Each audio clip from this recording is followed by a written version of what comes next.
Affaire conclue, la vie des objets s'intéresse aujourd'hui à une table vernie signée Willy Rizzo. Ce meuble, créé par le célèbre photographe franco-italien, a littéralement fait flasher les acheteurs. 200. 2,50. 300. Et c'est Diane, plus alléchée que jamais par cette table soignée, qui a pris de court ses petits camarades. Merci beaucoup. Affaire conclue. Pour que cette table basse retrouve son allure de vedette d'autrefois, Diane n'a pas lésiné sur les moyens. Revenons tout d'abord sur l'expertise de ce meuble, apportée par Isabelle, 46 ans, venue de Cagnes-sur-Mer.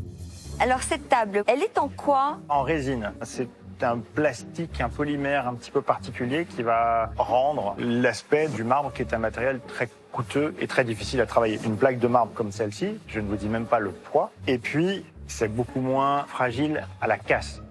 C'est un petit peu plus fragile à la rayure parce que, en plus d'être en plastique, elle est vernie. Et donc, c'est le vernis qui va se rayer un petit peu, mais qui peut se rattraper assez facilement. Elle est signée d'un designer connu? C'est Willy Rizzo. Il est d'abord photographe. Il a fait les grandes couvertures dans les années 50. Puis, en 68, il part à Rome. Il se lance dans le design. Et puis, donc, il va rester 10 ans en Italie. Il va créer sa société. C'est-à-dire qu'il va non seulement concevoir, mais il va produire les meubles qu'il va dessiner. Puis après, il va revenir en France et revenir à la photographie. Donc c'est une parenthèse. Alors, dans quelles années tout ça? Alors vraiment de 68 à 80, il va produire ces meubles-là qui sont caractéristiques de cette période-là dans le design occidental européen. Je vais mettre 350 €. Pas sûr. Cette table a tous les atouts pour ne laisser personne de marbre en salle des ventes. Vous nous avez apporté une très jolie table. Très belle table. J'adore ce modèle. Ça se marie dans un intérieur, je trouve, aussi bien contemporain que ancien.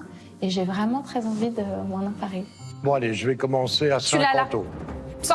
200. 2,50. 300. Bon, allez, 300.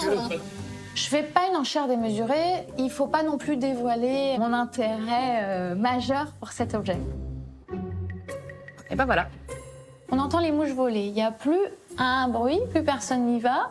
Et au final, c'est pour moi, je suis plus qu'enchantée. Il n'y a pas une restauration hallucinante à faire sur cette table. Cependant, il faut vraiment s'adresser à la bonne personne pour la résine, parce que c'est très compliqué à retravailler. Donc il va vraiment pas falloir se rater. C'est à Paris, auprès de Pascal, restauratrice d'objets d'art, que cette table vernie est allée se guérir de quelques petits soucis. Il y a des petits éclats, des petits enfoncements sur le vernis. On va les rendre invisibles. Je vais faire une petite injection de vernis. C'est un vernis polyuréthane préparé avec un durcisseur. Je vais pouvoir infiltrer le vernis. J'utilise la seringue pour bien viser là les parties à combler. Le vernis sera sec dans un quart d'heure. Là, il y a une belle rayure. L'idée, ce serait de polir. Je vais avoir besoin de la mini perceuse. Ça, c'est un petit pompon de coton sur lequel on va mettre un peu de polish. Surtout pas d'abrasif, là on est dans la douceur. Comme il n'y a pas énormément d'épaisseur de vernis, on va être très léger sur le polissage. On fait des petits mouvements circulaires. Bah, c'est parfait là. On va pouvoir passer un petit coup de polish invisible. On va enlever tout le surplus et faire briller toute cette zone-là. Il y a quand même un petit accident creux. On va mettre une résine époxy, ici, à cet endroit-là. C'est parti, avec une résine époxy et un durcisseur. Il faut bien mélanger les deux composants. La résine est liquide. Là, on a un sujet vertical, donc si on met la résine liquide, évidemment, ça ne tiendra jamais. Je vais la polymériser, donc la chauffer, pour accélérer le temps de prise. Il faut vraiment faire attention à ne pas dépasser le temps de polymérisation, sinon elle deviendrait dure comme du verre. Voilà, j'applique la résine. Il va falloir attendre 48 heures, donc on va laisser ça tranquille. Je vais enlever le panneau de formica qui habille le pied. Il est cassé, donc pas d'autre solution que de le remplacer. On va mettre le nouveau. On va mettre maintenant de la colle néoprène. Je la mets en place. Voilà. Et c'est quelques jours plus tard que Pascal s'attaque aux rayures de la table.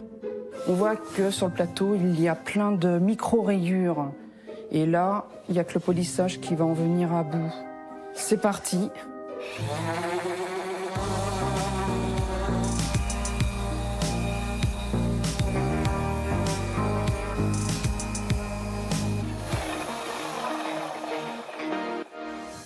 Un petit peu de popote pour l'ultra brillance sur les vernis.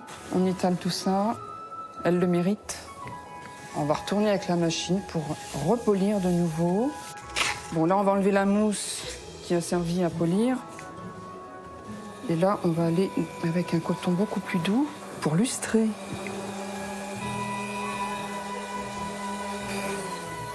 Voilà. Bon, ça, c'est bien. Ça brille bien. L'ultime brillance avec mon petit gant magique.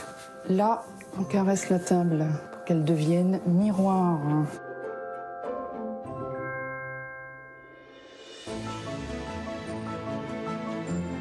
Encore une nouvelle vie pour un objet d'affaires conclu.